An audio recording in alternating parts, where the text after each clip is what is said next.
आकाश, मैं तुमसे शादी करना चाहती हूँ। मैम, लेकिन मेरी माँ। मैं उनका ख्याल रखूंगी, तुम फिक्र ना करो। तूने अपमान की सारी हदें पार कर दी। ये कहानी है एक ऐसी मगरूर बहू की जिसने दौलत के नशे में आकर ममता की सारी हदें पार कर दी, लेकिन फिर उसके शौहर ने उसके साथ जो किया वो देखकर आपके भी रोंगटे खड़े हो जाएंगे। तो ये जानने के लिए ज़रूर देखिए, ये कहानी नहीं बल्कि उत्तर प्रदेश के शहर मेरठ की एक ऐसी सच्ची घटना है जिसने इंसानियत को शर्मसार कर दिया। उत्तर प्रदेश का मशहूर शहर मेरठ, यहाँ के एक पोश इलाके में खन्ना हाउस नामी एक आलीशान बंगला था जो आज आकाश का था। आकाश जो एक छोटे से गांव से निकलकर अपनी बूढ़ी माँ की दुआओं के सहारे मेरठ के एक बहुत बड़े बिजनेस टाइकून की कंपनी में मैनेजर के ओहदे तक पहुंचा था। आकाश जितना मेहनती था उतना ही सीधा साधा और ईमानदार भी। उसी कंपनी के मालिक की इकलौती बेटी राधिका, जो हुस्न और दौलत के नशे में चूर थी, आकाश की इसी सादगी पर दिल हार बैठी और वो उसे हर हाल में हासिल करना चाहती थी। एक शाम जब ऑफिस का काम खत्म हो चुका था, राधिका ने आकाश को अपने पास बुलाया और वो कह दिया जिसकी आकाश को उम्मीद नहीं थी। आकाश, मैं तुमसे शादी करना चाहती हूँ। मुझे तुम्हारा काम करने का अंदाज और तुम्हारी ईमानदारी बहुत पसंद है। आकाश हैरत से बोला, मगर मैम, मैं कहाँ और आप कहाँ? आप एक करोड़पति बाप की बेटी हैं और मैं एक मामूली मैनेजर। मेरे गांव के कच्चे मकान में आप जैसी शहजादी कैसे रह पाएगी? राधिका कहका लगाते हुए, पागल हो गए हो क्या आकाश? शादी के बाद हम गांव में क्यों रहेंगे? पापा ने मुझे शादी के तोहफे में मेरठ का सबसे महंगा और आलीशान बंगला खन्ना हाउस देना है।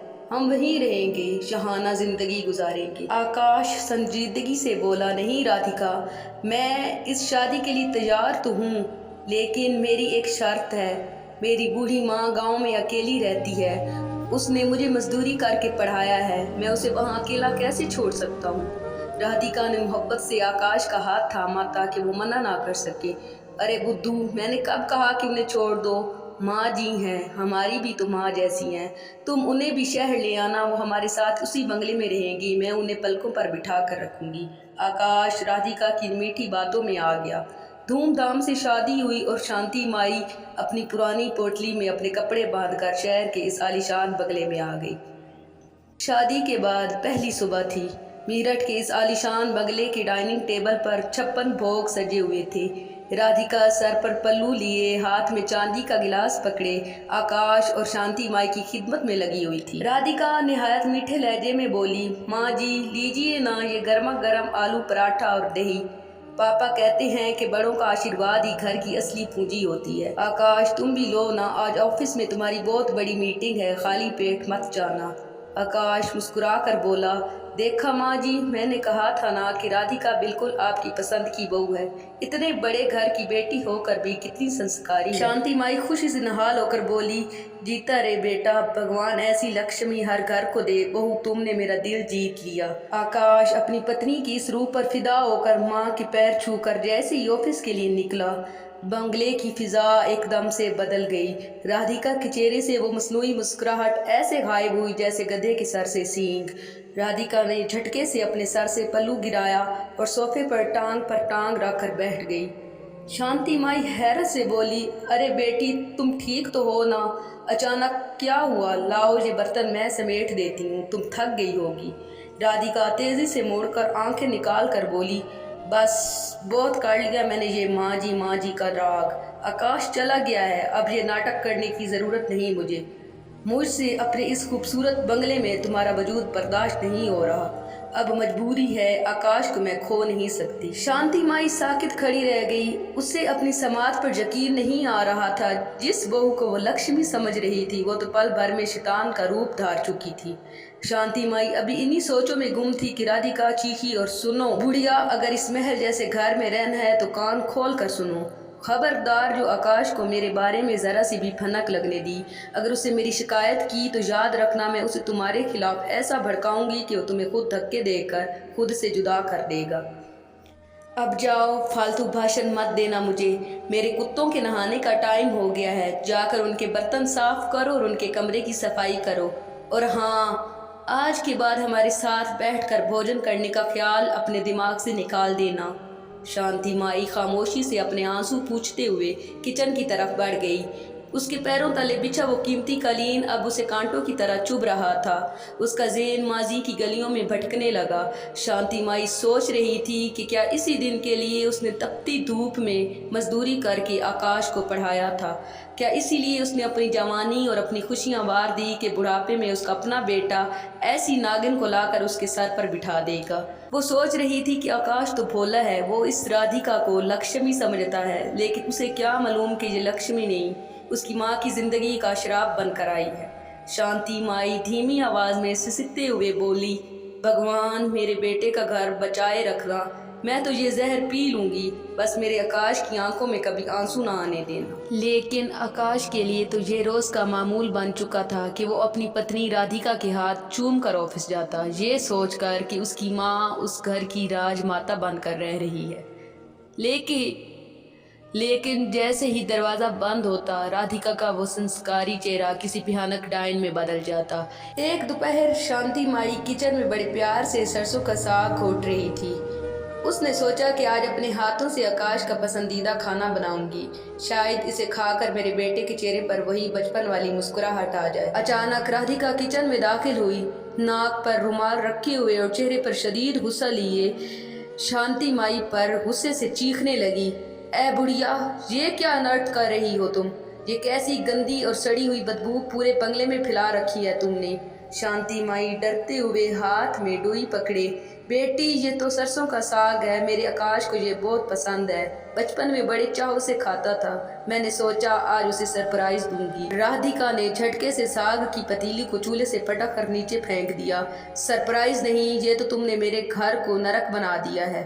तुम्हें कितनी बार चेतावनी दी, मेरे इस इटालियन किचन में अपनी ये घटिया और पेंडू चीज़ें मत पकाया करो, मेरे कुत्ते भी ऐसी बदबूदार चीज़ें नहीं खाते। शांति माई रोते हुए ज़मीन पर गिरा हुआ साग देखकर बोली, बेटी ये तो अंधता है, इसे ऐसे पैरों में मत फेंको, मेरे बेटे की पसंद। राधिका गुस्से से लाल होते हुए शांति माई का बाजू जोर से मरोड़ गई, बंद करो ये अपनी बकवास, आकाश अब एक बहुत बड़ी कंपनी का मालिक है, वो तुम्हारे ये गोबर जैसे खाने नहीं खाता। अब चुपचाप ये गंदगी साफ करो और याद रखना, अगर आज रात डिनर पर तुमने आकाश के सामने एक लफ्ज़ भी मुंह से निकाला तो मैं उसे कहूँगी कि तुमने मुझे थप्पड़ मारा है, फिर देखना वो तुम्हें उसी वक्त घर से निकाल देगा। शांति माई थरथराते हाथों से ज़मीन पर गिरा वो साग साफ करने लग गई, जो उसने कितनी उम्मीदों से बनाया था। उसके आंसू उस गंदे फर्श पर गिर रहे थे। वो सोच रही थी कि जिस बेटे को उसने एक लुकमे के लिए तरसा तरसा कर पाला, और उसी के घर में माँ के हाथ के बने खाने की कोई बुकत नहीं रही। शाम हो चुकी थी और आकाश थका हारा खन्ना हाउस पहुंच चुका था। घर में दाखिल होते ही उसकी नज़रें अपनी माँ को ढूंढने लगी, जो रोज़ इसका दरवाजे पर इंतज़ार करती थी। उससे जब अपनी माँ कहीं नज़र नहीं आई तो उसने राधिका से पूछा। राधिका ने आकाश से झूठी फिक्रमंदी दिखाते हुए कहा कि अरे माँ जी की आज तबीयत ख़राब है तो वो अपने कमरे में ही रहेंगी और आज वो खाना भी अपने कमरे में ही खाएंगी, तुम्हें भूख लगी हुई होगी, आ जाओ भोजन कर लो। आकाश खाना खाने के बाद माँ के कमरे में आया और पूछा, क्या हुआ आपको? बस मेरी तबीयत नासाज़गार थी इसलिए मैं बाहर नहीं आ सकी। लेकिन आकाश को क्या मालूम था कि राधिका ने पहले ही धमकी दी थी कि अगर वो खाने की मेज़ पर आई तो उसे घर से निकाल देगी। ममता ने एक बार फिर बेटे के सुख के लिए जहर का घूंट पी लिया। एक हफ्ते बाद राधिका ने अपने बंगले में एक ग्रैंड किटी पार्टी रख ली। शहर की अमीर औरतें महंगी साड़ियाँ पहनकर आई थी।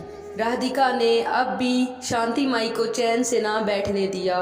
उसने शांति माई को हुक्म दिया कि वो सबके लिए नाश्ता तैयार करे और बर्तन धो दे। शांति माई कांपते हाथों से ट्रे लेकर हाल में दाखिल होती है। वो जैसी ड्रिंक्स सर्व करती है तो उसकी सहेलियाँ राधिका से पूछती हैं, अरे राधिका ये कौन है, हमारी कोई नई नुकरानी है क्या? लेकिन इसकी हालत देखो, ये कैसी कैसी नुकरानियाँ रख लेती हो, इतना स्टेटस तुम्हारा बुलंद है तो नौकर भी हाई क्लास के रखने चाहिए।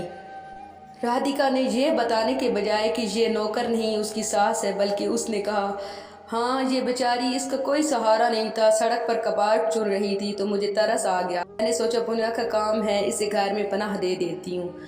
इसी बातचीत में एक मगरूर औरत ने जानबूझकर फर्श पर जूस का गिलास गिरा दिया और फिर शांति माई को उंगली से इशारा किया और कहा, "ए बुढ़िया, जल्दी से इसे साफ करो, मेरे महंगे जूते खराब हो रहे हैं।" शांति माई ने अपनी बहू की तरफ देखा, जिसकी आंखों में ज़रा सी भी शर्म नहीं थी। वो चुपचाप झुककर अपने पल्लू से फर्श साफ करने लगी, जबकि अमीर औरतें उसका मजाक उड़ाती रही। शांति माई की जलालत का किस्सा भी यही ख़त्म नहीं हुआ। कंपनी के काम से आकाश को 1 महीने के लिए विदेश जाना पड़ा। जैसे ही आकाश घर से निकला, राधिका ने अपनी सारी हदें पार कर दी। अब राधिका को शांति माई का वजूद भी चुभने लगा था। राधिका ने शांति माई को स्टोर रूम में धक्का देकर कहा, "आकाश तो गया, अब इस घर में वही होगा जो मैं चाहूँगी। मुझे इस बंगले में तुम्हारी ये मैली सूरत भी नहीं पसंद।" वो कमरे को बाहर से ताला लगा देती है ताकि वो बाहर घर में घूम फिर ना सके। पूरे 1 महीने तक राधिका ने शांति माई को उस अंधेरे कमरे में कैद रखा। वो उसे वहीं खाना देती थी। खाना भी क्या, अपने पालतू कुत्तों का बच्चा हुआ होता था। ममता की तजलील की इससे बड़ी ढाठ क्या होगी कि एक माँ अपने ही बेटे के घर में कुत्ते के बर्तन से रोटी खाने पर मजबूर थी। उधर आकाश विदेश में तो था, लेकिन उसे वहाँ चैन नहीं आ रहा था। उसे बार बार अजीब अजीब सपने आ रहे थे। एक दिन उसके फ़ोन पर पड़ोसी शर्मा जी की कॉल आई। शर्मा जी ने उसे वो खबर दी जिसे सुनकर आकाश के पैरों से ज़मीन निकल गई। "बेटा, तुम जल्दी घर आ जाओ, तुम्हारे जाने के बाद राधिका ने अनर्थ कर दिया है। वो शांति माई को ताले में बंद रखती है और उसके रोने की आवाज़ें बाहर तक आती हैं।" आकाश ने जब ये सुना तो बिना सोचे समझे अगली ही फ्लाइट पकड़ी और आधी रात को खामोशी से खन्ना हाउस पहुंच गया। उसने अपने पास मौजूद दूसरी चाबी से घर का दरवाज़ा खोला और सीधा पिछले हिस्से की स्टोर रूम की तरफ बढ़ा। उसने जैसे ही स्टोर रूम का दरवाज़ा खोला और जो मंजर आकाश की आंखों के सामने आया, उसने उसके कलेजे के टुकड़े कर दिए। अंधेरे बदबूदार कमरे में उसकी बूढ़ी माँ के पैर में कुत्ते वाली जंजीर बंधी हुई थी और राधिका बड़े गरूर से कुत्ते के बर्तन में बचा हुआ खाना उसके सामने फेंक राधिका जोर जोर से कहके लगा रही थी, "ए बुढ़िया, जल्दी खा ले ये कुत्ते का जूठा खाना, वरना कल से ये भी नहीं मिलेगा।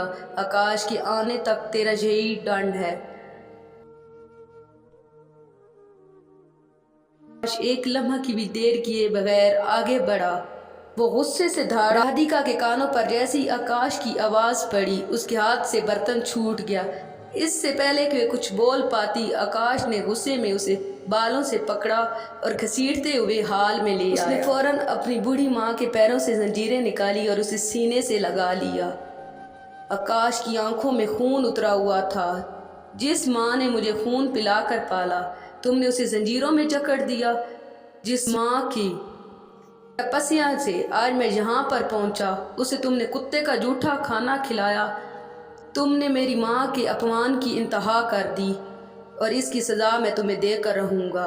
उसने वही जंजीरें उठाई और राधिका के पैरों में डाल दी। उसने कुत्ते के बर्तन में बच्चों का गंदा खाना राधिका के सामने पटक दिया। आकाश बोला, "अब तुम यहाँ रहोगी, इसी जंजीर में और इसी कुत्ते के बर्तन से खाना खाओगी। तुम्हें अपनी दौलत और खूबसूरती पर बड़ा अहंकार था ना, आज से तुम्हारी यही औकात है।" उसने वही तलाक के पेपर उसके मुंह पर मारे। "तुम जैसी औरत मेरी पत्नी बनने के लायक ही नहीं।" आकाश को अब इस शहर, इस बंगले और इस नौकरी से नफरत हो चुकी थी जो इसकी माँ के आत्मसम्मान की कीमत पर मिली थी। उसने उसी लम्हे अपनी आलीशान नौकरी से इस्तीफ़ा दिया और राधिका के दिए हुए तमाम जेवरात और दौलत वहीं पटक दिए। आकाश अपनी माँ को सीने से लगाए बोला, "यहाँ से चलिए, मुझे ये झूठी दौलत नहीं चाहिए। मेरा वही कच्चा मकान इस महल से 1000 गुना बेहतर है, जहाँ मेरी माँ की इज़्ज़त महफूज है।" वो अपनी माँ को लेकर अपने गांव वापस चला गया, जहाँ वो दोनों एक सादा मगर बेहद खूबसूरत ज़िंदगी गुजारने लगे। तो मित्रों, इस कहानी से हमें क्या सबक मिलता है? ये कि दौलत तो आनी जानी है, लेकिन माँ की ममता वो खजाना है जो कभी ख़त्म नहीं होता। तो दोस्तों, आज आपसे एक दिल से सवाल है, क्या एक बेटे को अपनी माँ की इज्जत के लिए ऐसी दौलत ठुकरा देनी चाहिए? क्या आकाश ने राधिका को अपनी ज़िंदगी से निकाल कर सही किया? और अगर आपको भी कभी ऐसा मौका मिले कि अपने खूनी रिश्तों की इज्जत पर आपको दौलत मिले, तो आप किसको चुनेंगे? अपनी कीमती राय कमेंट बॉक्स में ज़रूर दें, क्योंकि आपका एक कमेंट किसी की सोच बदल सकता है। अगर आपको अपनी माँ से सच्चा प्रेम है और आप उनकी इज्जत करते हैं तो इस वीडियो को लाइक ज़रूर करें और इसे अपने हर उस दोस्त के साथ शेयर करें जो अपने माता पिता की कदर नहीं करता। ऐसी ही सनसनीखेज और सच्ची कहानियों के लिए RY स्टूडियो को सब्सक्राइब करें